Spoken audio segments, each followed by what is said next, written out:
एक नई सुबह, एक नई मुस्कान के साथ इस नव वर्ष 2023 में आप सभी दर्शकों का स्वागत करती हैं आपकी दोस्त और होस्ट प्रिया। नमस्कार। आज हमारे साथ मौजूद हैं नरेश अग्रवाल, जो न सिर्फ व्यवसायी हैं बल्कि समाज सेवी के तौर पे जाने जाते हैं। नरेश जी, आपका बहुत बहुत स्वागत है हमारे इस कार्यक्रम में।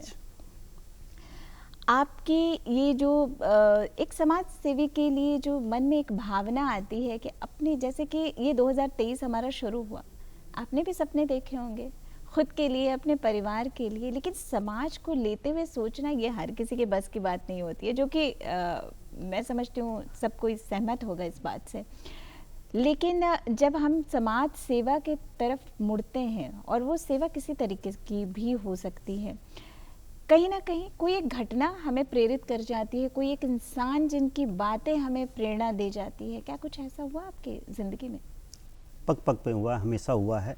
कोई ना कोई मेरे लिए प्रेरणा स्रोत बना है। अगर कहानी की शुरुआत करें तो कई ऐसे जीवन में ऐसे लोग हैं जिनको मैंने देख के ये समाज सेवा सीखी है। हमारे अग्रज हैं, बड़े भाई जैसे हैं मुकेश हिंसारिया जी, उनसे मैंने रक्तदान के लिए सेवा सीखी।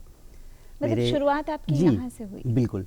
और कई ऐसे मुकाम आए, कुछ कुछ देख के समझ में आया कि क्यों करना चाहिए और किस लिए करना चाहिए और किसके लिए करना चाहिए। तो वो सिलसिला आज तक जारी है और लोगों से सीखता हूँ। आज आपके यहाँ से भी जाऊँगा तो आपसे भी कुछ सीख के जाऊँगा जी। ये जो सोच होती है ना कि हम दूसरों से सीखें, और ये हर किसी में नहीं होती। हमें लगता है कि हम पूर्ण हैं, हमें सब कुछ आता है। चूँकि आप बिहार वासी हैं और पटना से ही बिलोंग करते हैं, आपकी शिक्षा दीक्षा भी यहीं पर हुई। एक जो हमारा समाज है, यहाँ की जो सोच है, वो कितना ज़्यादा सपोर्टिव है, क्योंकि हमारे परिवार में भी ये पहली बात आती है कि इन सारी चीज़ों से हट कर के खुद के बारे में सोचो। क्या कुछ ऐसा हुआ परिवार? बिल्कुल होता है, हमेशा होता है। और बात आपने कही परिवार की, तो परिवार से शुरुआत होती है जी। पिताजी का कहना है कि क्या कर लोगे समाज सेवा करके, क्या मिल जाएगा। लेकिन मेरी सोच है, मैं जो करूँगा वो किसी को कुछ दूंगा, और जो मुझसे वापस आएगा मुझे, वो ऊपर की शक्ति मुझे देगी। इसलिए ये लेके चलता हूँ और हर एक आदमी के लिए कुछ ना कुछ करने की कोशिश करता हूँ, समाज के लिए करने की कोशिश करता हूँ। और एक समाज सेवा, मैं समाज सेवा का नाम नहीं दूंगा, समाज सेवा एक कर्तव्य है, एक आम इंसान का कर्तव्य है। अगर आप नागरिक हैं यहाँ के, तो आप अगर कोई गलती देख रहे हैं, कोई उसमें सुधार कर सकते हैं, तो आपका वो कर्तव्य है, क्योंकि आप यहाँ के नागरिक हैं। तो वो एक समाज सेवा का रूप ले लेती है। ये बहुत, मतलब अपने तरीके से, जिस तरीके से आपने परिभाषित किया इसे, और ये सोच जब तक आएगी नहीं, हम किसी के लिए कुछ कर नहीं सकते हैं। और जैसा कि आपने कहा कि परिवार की तरफ से रोक मिलती ही है। शुरुआती दिनों की बात करें, जब आपने पहली बार ये शुरू किया, तो कैसा माहौल रहा लोगों का और साथ ही साथ परिवार का? क्योंकि जिन लोगों की आपने मदद की, वो तो ऑब्वियस है कि वो आपको अपना भगवान ही मानेंगे, लेकिन परिवार का भी क्या कुछ रहा? देखिए, परिवार की बात कहूँ तो काम छोड़ के मैं अगर इसमें लगता था तो वाकई में हर गार्जियन को तकलीफ होती है। लेकिन फिर मैंने इसका हल निकाला कि सुबह 6 से 9 जो हम लोग सो के बर्बाद करते हैं, वो मैं इस सेवा में दूंगा, और रात में 9 बजे के बाद 10 बजे तक मैं इस सेवा में समय दूंगा। हुआ ये था, ये 2018 से शुरुआत हुई थी हमारी। सुबह जब मैं मॉर्निंग वॉक के लिए निकलता था, तो पटना में बेली रोड चौड़ीकरण हो रहा था, आप लोगों को ध्यान होगा। तो उस समय बहुत सारे बड़े बड़े पेड़ काटे जा रहे थे, और पेड़ पौधों से और पशु पंछियों से शुरू से मुझे लगाव रहा है, तो मुझे बड़ी तकलीफ़ होती थी जी। तो मैं वहाँ मौजूद अधिकारियों से सवाल जवाब करता था, सर इतने बड़े बड़े इतने पुराने पेड़ काटे जा रहे हैं, तो आखिर लगाया कहाँ जाएगा? तो वो लोग कोई संतुष्ट जवाब नहीं दे पाते थे। रोज़ाना मैं वही जाके करता था, रोज़ वहीं जाना और रोज़ वही बात करनी। तो उन्होंने कहा, आप एक काम कीजिए, अधिकारी को ये बात बता दीजिए, हम लोग जो है काम करने के लिए, आप अधिकारी से बात कीजिए। मैंने पर्यावरण विभाग को इसके लिए सूचित किया। पर्यावरण विभाग से भी मेरे पास कोई संतुष्ट जवाब नहीं आया। फिर मैंने माननीय मुख्यमंत्री जी को किया, मेल किया, और उन्होंने गरिमा रखते हुए अपने पद की वो मेरा मेल जो है फॉरवर्ड करके पर्यावरण विभाग के, और तुरंत उस पर रोक लगाई। आपने पेपर में कटिंग भी देखी होगी। तुरंत उन पेड़ों को काटने के लिए रोका गया, और उन्हें स्थानांतरण करने के लिए एक तैयारी की गई कि इनको काटने के एवज में इनको कहीं स्थानांतरण किया जाए, वो कैसे होगा। तो ये मेरे लिए बहुत बड़ी उपलब्धि रही कि पेड़ों को कटाने से बचा पाया मैं। और ये बेहद ज़रूरी है क्योंकि ग्लोबल वार्मिंग की जो बात हो रही है और जिस तरीके से प्रकृति को हम कहीं ना कहीं अपनी सुख सुविधाएं, अपनी भौतिक सुख सुविधाओं के लिए हम उसे काटे जा रहे हैं। कंक्रीट भरे ये पूरा का पूरा शहर हमें दिखता है, अच्छा तो बहुत लगता है, हमें लगता है कि सारी की सारी सहूलियतें हैं हमारे पास, लेकिन ये कहीं ना कहीं हम अपने लिए गड्ढा नहीं खाई खोद रहे हैं। तो ये जो पहल आपने शुरू की ये बेहद ज़रूरी है। इसके बाद जो आपका ये सफ़र शुरू हुआ तो फिर आपने क्या कुछ किया है? सफ़र इस तरीके से शुरू हुआ कि जब मैंने देखा कि ठीक है, काम करने के लिए, विकास के लिए सब कुछ ज़रूरी है, पेड़ कटते रहे तो मुझे बहुत तकलीफ़ होती थी। तो उस दिन मैंने ठाना ठीक है, सरकार कर रही है, हमें भी करना होगा। तो फिर मैं सुबह 6 बजे से लेकर 9 बजे तक जो मॉर्निंग वॉक में बिताता था वो मैं मोटरसाइकिल पे गैलन, खुरपी और कुछ पौधे लेके पूरा पटना घूमता था और ऐसे गैबियन खोजता था, ग्रिल खोजता था जिसके पौधे विभाग द्वारा लगाए गए लेकिन वो सूख गए, मेंटेनेंस के अभाव में या किसी अभाव में सूख गए। वो चिन्हित करता था उन गैबियन को, बाकायदा लिस्ट बनाता था और उनकी साफ़ सफाई करके उसमें मैं पौधे लगाता था।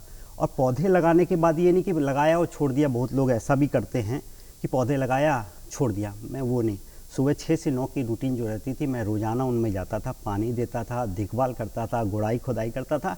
और आज मुझे खुशी है, आप लोगों को बताते हुए खुशी हो रही है, पटना में 150 से ऊपर के पौधे आज पेड़ बन चुके हैं जो कि विभिन्न जगह पे आज स्थित हैं। क्या बात है। तो इसमें आपने अकेले के या फिर धीरे धीरे लोगों का सहयोग मिलना शुरू हुआ? लोगों का सहयोग मिला, बहुत सहयोग मिला, एप्रिसिएशन मिला, लेकिन आर्थिक सहयोग केवल मिल पाया, शारीरिक सहयोग नहीं मिल पाया। ये तकलीफ़ हुई। लोग आना तो चाहते थे साथ में, लेकिन कह देते थे कि नरेश चलो ठीक है, मैं पौधों के लिए पैसा दे दूंगा, तुम अपने पॉकेट से लगा रहे हो, लेकिन कोई शारीरिक सहयोग नहीं कर पाता था। तो चलिए ठीक है, चलता रहा वो सिलसिला, आज भी चल रहा है और ये मुहिम कभी ख़त्म नहीं होने वाली, क्योंकि ये मेरा अपना पैशन है। जी बिल्कुल, ये पैशन ही है जो इन सारी चीज़ों को, मुझे लगता है कि हम हर कोई अगर ये सोचने लगे तो शायद आने वाले समय में ये जो ग्लोबल वार्मिंग की बात हो रही है कि हम हर जगह पेड़ पौधे काट रहे हैं और ख़ुद की सुख सुविधाओं के बारे में खाली सोच रहे हैं, तो कहीं ना कहीं उसमें सुधार आ सकता है। क्योंकि जो छोटे बच्चे हैं जिनका भविष्य इसी पर है, वो तो अंधकार में दिख रहा है। तो ये पहल हम हर किसी को, हम दर्शकों में से भी मैं सबसे आग्रह करूंगी कि उठाना ज़रूरी है। पेड़ पौधे ज़रूर लगाएं, अपने घर में बालकनी में लगाएं, छोटा ही जगह क्यों ना हो, वहाँ ज़रूर लगाएं। जितना संसाधन है उतने में करें, लेकिन करें ज़रूर। तो जब आप इन सारे विषयों पर आप जब कार्य करते हैं तो आप अपने घर में, और जो होते हैं ना कि हम धीरे धीरे अपने दोस्तों में, घर में, अपने जो रिलेशंस हैं उनको भी किसी न किसी तरीके से कन्विंस करते हैं इन सब बातों के लिए, तो क्या कुछ प्रभावित होते हैं लोग? बहुत बहुत फ़र्क पड़ता है जी। लोग कहते हैं कि आप एक रोटी देते हैं किसी को तो फ़ोटो खिंचा लेते हैं, आखिर क्यों? आप एक पौधा लगाते हैं तो पोस्ट करते हैं सोशल मीडिया पे, आखिर क्यों? आप किसी को रक्तदान कर रहे हैं तो फ़ोटो क्यों खिंचवाते हैं? मेरा कहने का मतलब है, अगर आप एक फ़ोटो खिंचवा रहे हैं तो उसको 4 लोग देख रहे हैं, 4 से 40, 40 से 400 जी, तो कम से कम ये सिलसिला आगे बढ़ता है, लोगों की नज़र में आता है कि नरेश कर सकता है तो मैं क्यों नहीं कर सकता। तो ये एक अलग जगती है लोगों में जी। तो ये सिलसिला चलता रहा, घर से भी सपोर्ट मिलने लगा। बाद में जब लोग कहते थे, आगे पापा दुकान में बैठते थे, कहते थे बेटे को आज मैंने देखा गांधी मैदान में खुरपी लेके खोद रहा था, पौधा लगा रहा था। जी जी। तो पापा को एक बार पता लगता था, लेकिन 2 आदमी जो बैठे रहते थे कस्टमर, उनको अच्छा लगता था, पौधारोपण करते हैं, मौजी करते हैं, चलिए ठीक है, अच्छी बात है, हम भी करेंगे। तो ये सिलसिला जो है चलता रहा और आज ये हाल है कि मैं जब पौधारोपण के लिए जाता हूँ तो कहीं भी कुछ भी समस्या दिखती है, चाहे स्ट्रीट पोल पे लाइट नहीं जल रही हो, चाहे गड्ढा हो सड़क पे, चाहे चैम्बर खुला हो, चाहे कहीं कूड़ा फेंका हो, तो हर चीज़ की मैं पिक लेता हूँ, पिक लेके सोशल मीडिया पे डालता हूँ, आप लोगों के माध्यम से और मित्रों के माध्यम से वो समस्या का समाधान करवाने की कोशिश करता हूँ और समस्या का समाधान होता है। तो ये समाज सेवा जो चल रही है वो केवल एक अपना कर्तव्य पूरा कर रहा हूँ कि मैं पटना में रहता हूँ और पटना में रहने के नाते मेरा ये कर्तव्य बनता है कि इस समस्या का समाधान मैं करवाऊँ। मतलब इससे आपने शुरुआत की, पर आपने समाज सेवा का कोई एक दायरा नहीं बनाया कि मुझे सिर्फ यही करना है, मुझे इससे इतर भी जो भी दिखे वो करेंगे। नरेश जी, अभी जैसे आपने बताया कि पौधारोपण से आपने शुरुआत की, आपको लगा कि ये होना ज़रूरी है और वाकई में ये होना ज़रूरी है। अगर हर घर में ये बातें आए कि हमें पौधा पेड़ ये लगाना है, तो कहीं ना कहीं पर्यावरण का ये जो प्रकोप है कि हाँ, पर्यावरण को हम दूषित तो कर ही रहे हैं, साथ ही साथ क्षति किए जा रहे हैं, वो ख़त्म हो जाएगा। इसके साथ ही साथ आपने ज़िक्र किया शुरुआत में ही कि ब्लड डोनेट करने की भी बात आई कि आपने ये सोचा कि मुझे ब्लड डोनेट करना चाहिए। कितना मोटिवेट आप कर पाते हैं किसी और को, और किन से मोटिवेशन आपको मिला? मेरे प्रेरणा स्रोत हमारे मुकेश इंसारिया भैया हैं। उनके द्वारा मुझे रक्तदान करने की अलग जगी, और रक्तदान वाकई में एक जीवन दान है, क्योंकि एक बार रक्तदान करने से आप 3 लोगों की जान बचाते हैं। जी। क्योंकि एक बार आपने रक्तदान किया, उससे 3 पार्ट अलग अलग होते हैं, जिससे आप 3 लोगों की जान बचा पाते हैं। तो ये प्रेरणा मुझे मुकेश इंसारिया भैया से मिली, और ये हर महीने 4 महीने पे मैं ये रक्तदान करता हूँ। और रक्तदान करने से आप अपने आप को फिट एंड फाइन रख सकते हैं, इसमें कोई संशय नहीं है। करके देखिए, अच्छा लगेगा। जी बिल्कुल। और ये तो बेहद अहम बात है आपने कही, रक्तदान तो करना ही चाहिए क्योंकि इसके फ़ायदे बहुत हैं। मुझे लगता है कि बहुत सारे लोगों को इसके फ़ायदे पता भी होंगे।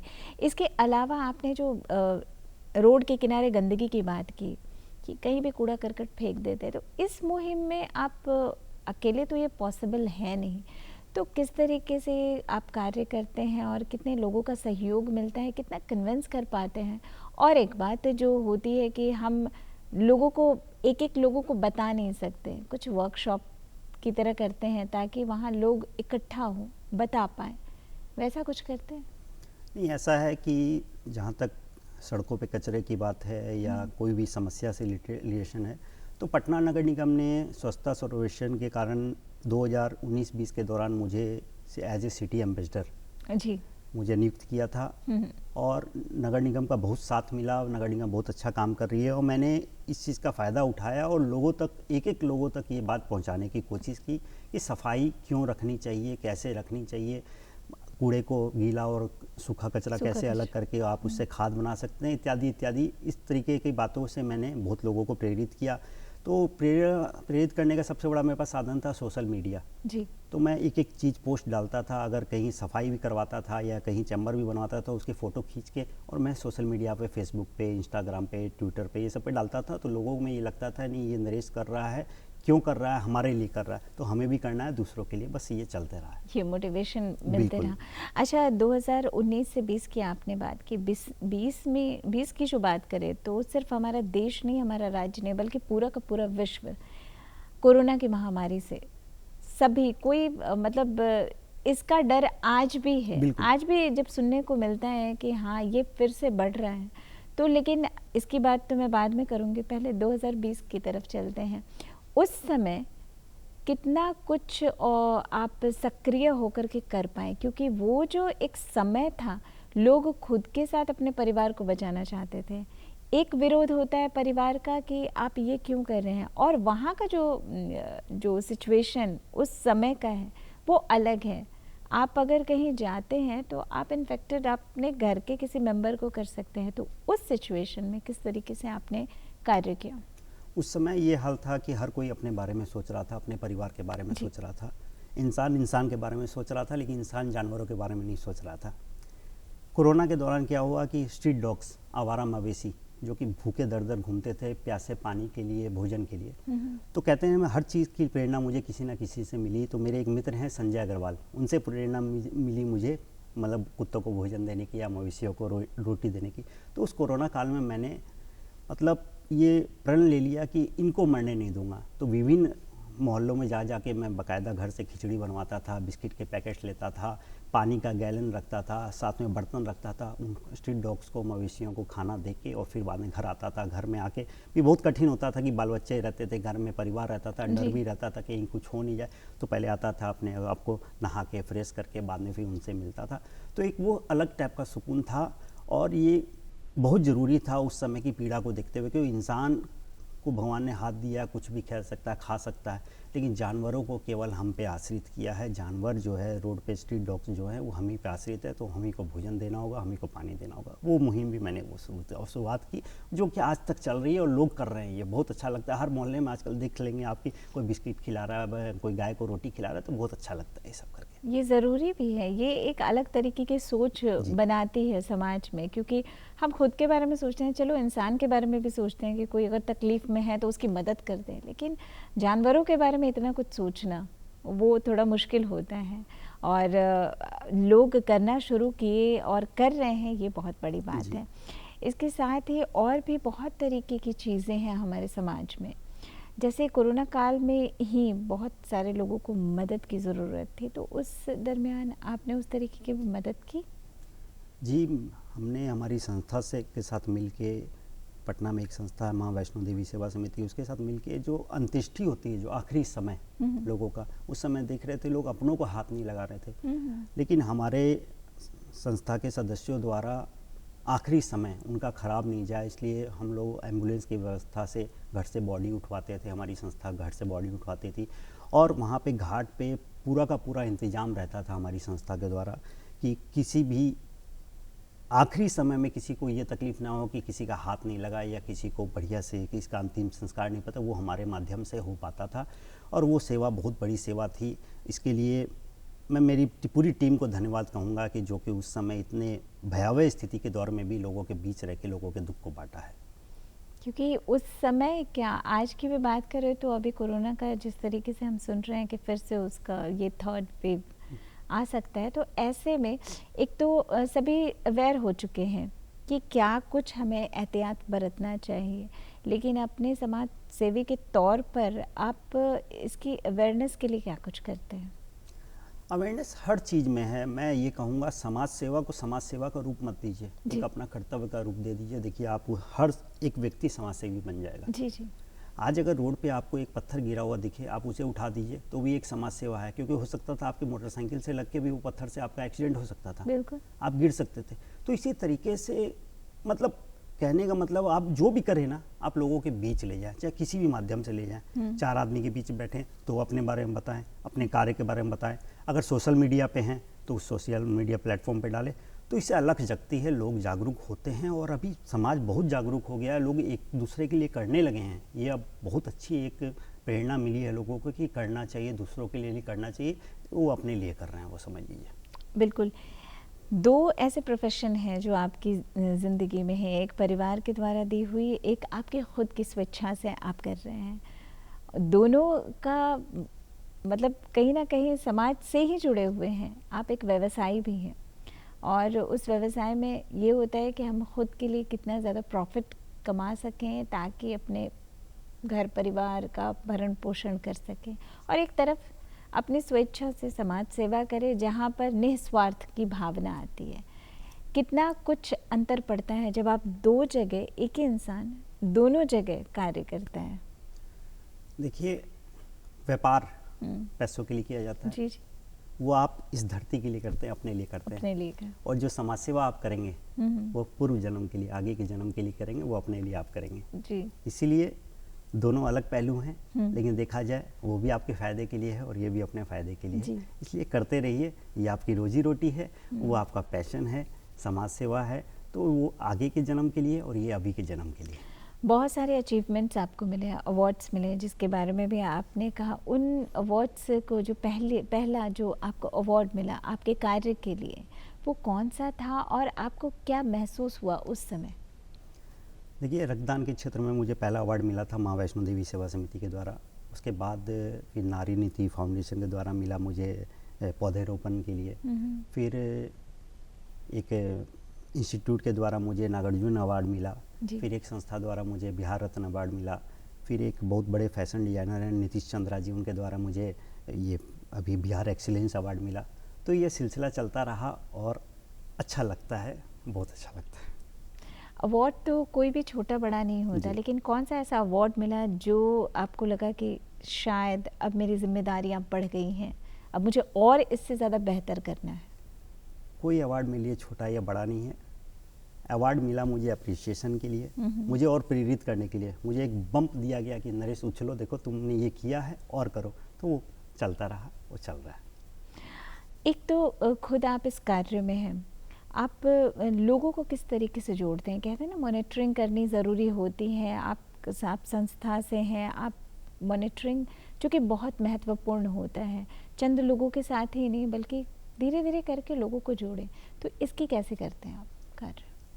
दो लोग एक जगह खड़े होते हैं ना, तो तीसरा ऑटोमेटिक आके खड़ा हो जाता है। आपने देखा होगा, वही मैं करता हूँ। कुछ कार्य कर रहा हूँ, अगर कोई बगल में खड़ा हुआ तो उससे बताता हूँ, वो दूसरे को जाता है। तो माउथ जो प्रचार होता है ना, मतलब ये मुख से, चेन जो जी, है वो बढ़ती जाती है जाती और है। घूम फिर के लास्ट में आपके पास आती है। तो ये करते रहिए, आपको लगेगा, आपको कब आपकी टीम बन गई, कब आपके साथ लोग जुड़ गए, आपको खुद पता नहीं चलेगा। तो यही मैं करता हूँ। अच्छा, समय की जहाँ तक बात करें, क्योंकि मोस्ट ऑफ द टाइम लोगों के बारे में सोचना, लेकिन वहीं एक ज़रूरी जो बात होती है अपने परिवार के बारे में सोचना और उतना ही समय देना, कैसे सामंजस्य बिठा पाते हैं? देखिए, डिजिटल युग है आज के समय में। अगर आपको शारीरिक सहयोग देना है तो सुबह 6 से 9 का सबसे बड़ा माध्यम रहता है। आप सो के जो बर्बाद करते हैं वो समाज सेवा में दे दीजिए, और बाकी 9 से लेकर रात के 9 बजे तक का डिजिटल का ज़माना है। आप कोई भी समस्या है पोस्ट कीजिए, संबंधित विभाग को भेजिए, विभाग काम करेगा, बस उसका आप मॉनिटरिंग करके और लोगों के बीच रख दीजिए कि हाँ, ये काम मैंने करवाया और ये आपके सामने ये हो चुका है। बस ये सबसे बड़ी बात है। बहुत सारे पहलू हैं आने वाले समय में, जो कि एक होता है ना कि हमने ये जैसे 2023 हमारा शुरू हुआ, कुछ रेजोल्यूशन लेकर के हम चलते कि नहीं इस साल तो ये सब कुछ करना है, कुछ बदलाव लाने हैं, कुछ दूसरे क्षेत्र में भी करना है, क्या कुछ है ऐसी प्लानिंग आपकी? मेरी प्लानिंग सबसे बड़ी एक ही प्लानिंग है कि विभाग को सूचित करते हैं पटना की जाम की समस्या को ख़त्म किया जाए, गड्ढों को ख़त्म किया जाए और गंदगी को ख़त्म किया जाए। और सार्थक ये हो रहा है अभी कि आप पटना नगर निगम द्वारा वार्ड से, हर वार्ड से मिला के टोटल 75 वार्ड, 75 जगहों से कूड़ा पॉइंट बिल्कुल हटा दिया गया। अगर आप अब एक गार्बेज का बैग भी फेंकते हैं तो आप दंड के अधिकारी होंगे। तो ये समझ लीजिए बहुत बड़ी मुहिम चली और विभाग का साथ मिला, सरकार का साथ मिला। अब गंदगी से छुटकारा मिल रहा है, जाम से भी छुटकारा मिलेगा और गड्ढों से भी छुटकारा मिलेगा, ये मेरा वादा है। मतलब ये एक इस तौर पे कि सरकारी तो है ही, सरकार अपनी तरफ से जो भी है वो प्रयास कर ही रही है, साथ ही साथ आपका ये क्या मानना है कि हम सभी को इसमें सहयोग देना चाहिए, क्योंकि किसी एक को दोषी ठहराना, क्या ये सही है? बिल्कुल नहीं, दोषी किसी को ठहराना नहीं है और किसी भी कार्य को दूसरे का कार्य नहीं समझना है। सरकार का काम है, ये मत छोड़िए कि सरकार का काम है, वो आपका उत्तरदायित्व तो आपका भी है, क्योंकि आप वहीं रहते हैं, आप वहाँ के नागरिक हैं। तो अगर आप कर रहे हैं तो दूसरे लोग करेंगे। सरकार तो अपना काम कर रही है, सरकार आपके लिए करती है, सरकार बता सकती है, लेकिन करना आपको मिल के करना होगा। युवाओं को कितना ज़्यादा इससे मोटिवेशन मिलता है? बहुत कुछ मिलता है और मेरा जीवन बहुत संघर्ष से गुजरा है। कहने का मतलब, मेरे पिताजी ने बहुत कम समय में कपड़े का काम किया था, परिवार को संभाला था। तो उनको देखते हुए मुझे प्रेरणा मिली कि जब पिताजी कर रहे हैं तो उनको मुझे हाथ बटाना चाहिए। तो स्कूल लाइफ में भी मुझे पढ़ाई में मन नहीं लगता था बिल्कुल भी। जैसे तैसे मैंने 8वीं पूरी की, फिर 10वीं पूरा किया, फिर NIUS से मैंने 12वीं की शिक्षा पूरी की, लेकिन पढ़ाई में मन नहीं लगता था क्योंकि मैं दुकान जाता था, पापा को मेहनत करते देखता था। तो बचपन से वो जो परिवेश रहा वो उस तरीके का? बिल्कुल।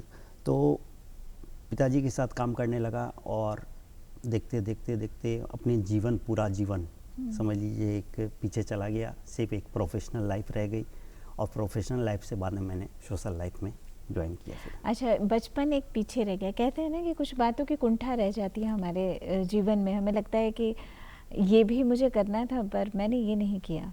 तो बचपन में हर कोई खेल कूद या कला के क्षेत्र में हर किसी की रुचि होती है, कुछ ना कुछ अलग अलग रहती है पर होती ज़रूर है। तो क्या कुछ ऐसी रुचि आपकी रही? जी, मैकेनिकल लाइन में मेरी रुचि रही। औजार से सामानों को तोड़ना फिर बनाना, फिर स्पोर्ट्स में भी रुचि रही, शतरंज में मेरी रुचि रही। तो मैं पूरा नहीं कर पाया समय के अभाव में, लेकिन फिर मैंने अपने बच्चों में ये डालने की कोशिश की और आज मेरा बेटा एक बहुत अच्छा मैकेनिक है, आप कह सकते हैं। हर तरीके की चीज़ें बनाता है, शतरंज का बहुत अच्छा खिलाड़ी है। तो जो मैंने अपने जीवन में नहीं किया वो अपने बच्चों में अब देख रहा हूँ मैं। ओके, मतलब जो आपको लगा कि मेरे पिता के लिए मैं कर रहा हूँ, लेकिन उसमें कुछ चीज़ें जो मिसिंग रही वो मेरे बच्चे अगर कर रहे हैं। तो ये एक होता है कि पेरेंटिंग एक होती है आजकल की कि हम किसी चीज़ को थोपते हैं और ये होता है कि बच्चों के इंटरेस्ट नहीं भी है तो हम कहते हैं नहीं ये करना ही है। तो ये तो मेरे हिसाब से नहीं ही होता होगा। तो क्या उनका खुद का इंटरेस्ट रहता है या आप? नहीं, ऐसा कुछ नहीं है। मेरे गार्जियन का भी नहीं रहा, मेरे पिताजी का भी कभी थोपने वाली बात नहीं रही कि ये तुम्हें करना है। तो मैंने भी अपनी स्वेच्छा से जो किया अपने मन से किया और वही मैंने वो अपने बच्चों पे भी छोड़ा कि जो करना है लाइफ में करो, कोई बाउंडेशन नहीं है, कोई रोकथाम नहीं है। और वो करते हैं, अपने इच्छा से करते हैं। तो उसका भी शौक गया मैकेनिकल की तरफ, उसका भी शौक गया शतरंज की तरफ। तो जिस फील्ड में गया मैंने उसमें अप्रिसिएशन दिया उसे आगे के बढ़ाने के लिए। जो मेरे से हो पा रहा है मैं कर रहा हूँ मैं उसके लिए। जी, आप और आपकी जो बेटर हाफ हैं तो उनका कितना सपोर्ट रहता है आपके?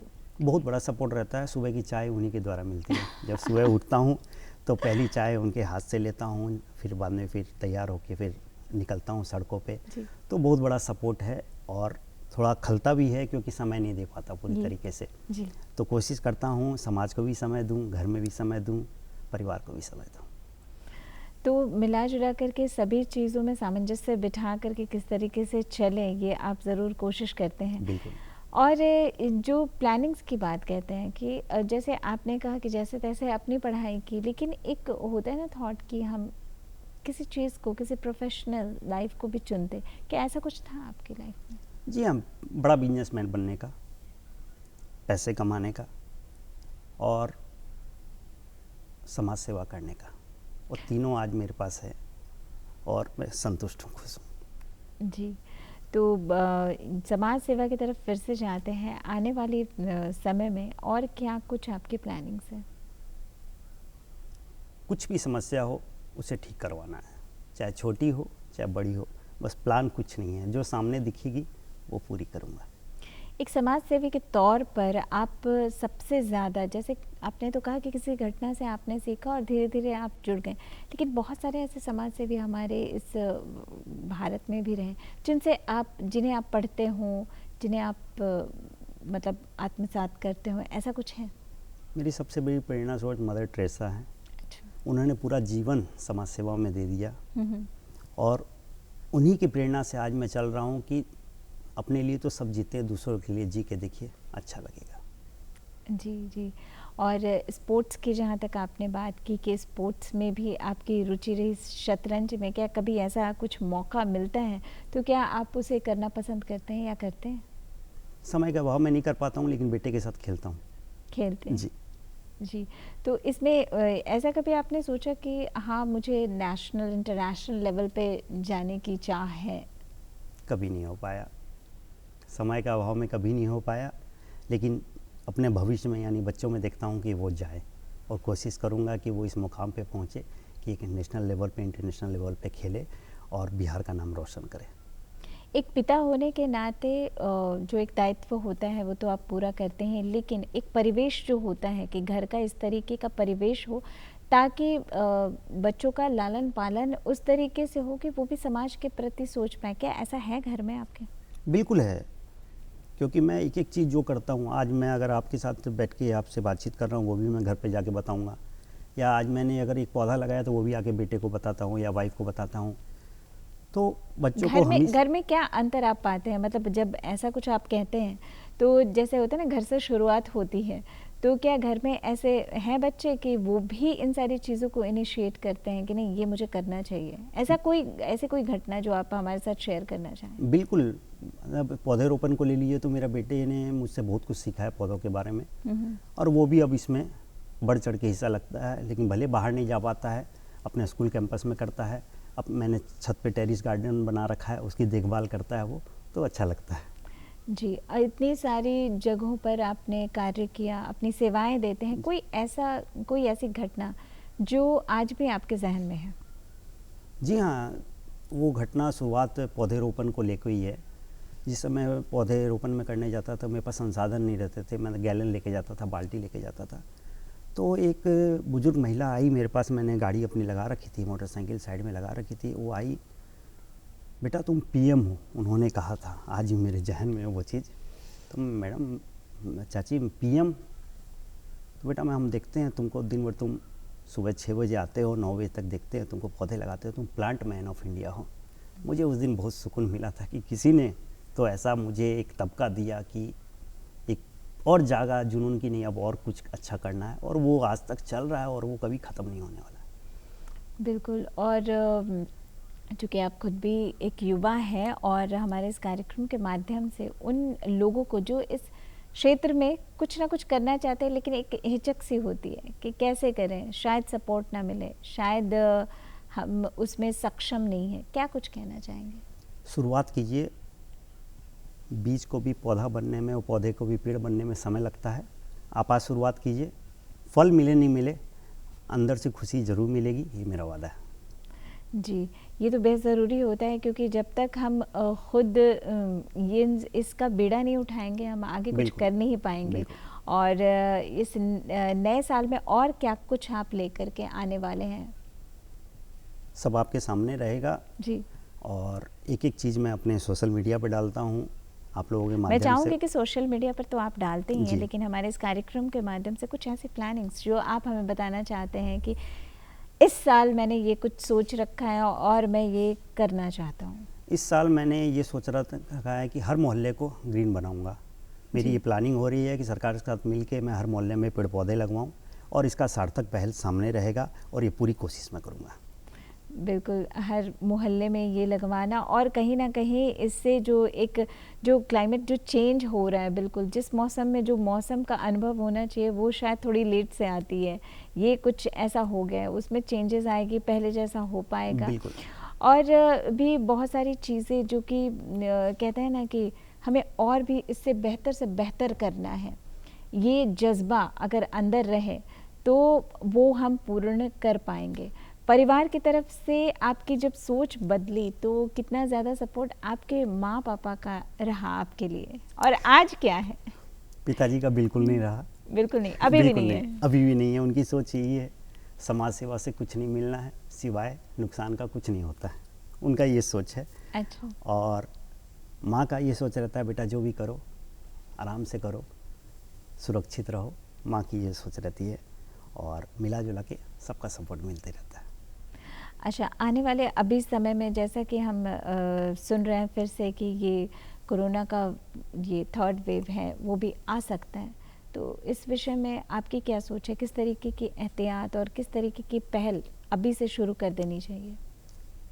देखिए, कोरोना प्रोटोकॉल है, भीड़ भाड़ से बचें, मास्क लगाएं, शारीरिक दूरी रखें, लेकिन सामाजिक दूरी नहीं रखें, सबसे बड़ी बात यही है। मतलब उसमें भी समाज की उसी तरीके से हेल्प करते रहें। और कला के क्षेत्र में भी आपका रुझान रहा है, इस विषय में जानना चाहूँगी। जी, कला का रुझान तो इस तरीके से कि बार बार मैं एक ही लाइन पे आ जाता हूँ, पौधारोपण पे। कारण है, बोनसाई एक रूप होता है जिसमें बड़े पौधों को छोटा पौधे का रूप दिया जाता है, जो कि एक सीमित गमले में, सीमित मिट्टी में, सीमित संसाधन में एक छोटा रूप रह जाता है। तो कला का रूप उसी से मुझे मिला। मैं पौधों को बोनसाई का रूप देता हूँ, पीपल नीम वगैरह को बोनसाई का रूप देता हूँ। छोटे गमलों में आप देखेंगे लगेगा बहुत बड़ा पेड़ है, उस तरीके का रूप देता हूँ। जैसे जिस तरीके से अपार्टमेंट्स के टेरेस पर इस तरीके से लगा रहता है। बिल्कुल, बिल्कुल, बिल्कुल। तो इस तरीके से आप करते हैं। तो आप हमारे इस कार्यक्रम में आए नरेश, ये अपना कीमती वक्त दिया, इसके लिए बहुत बहुत धन्यवाद। धन्यवाद। तो दर्शकों, आज का ये अंक आपको कैसा लगा हमें ज़रूर लिख भेजिए। हमारे साथ नरेश अग्रवाल जी थे, जो कि एक व्यवसायी और समाज सेवी भी हैं। तो आज का अंक कैसा लगा, इसके लिए अपनी प्रतिक्रिया ज़रूर लिख भेजिए हमारे पते पर। तो इसके लिए पहले नोट करना होगा हमारा पता है बिहार बिहान, कार्यक्रम डीडी बिहार, दूरदर्शन केंद्र पटना, फ्रेजर रोड पटना 80001। हमारा ईमेल ID है director ddkpatna@gmail.com। नमस्कार।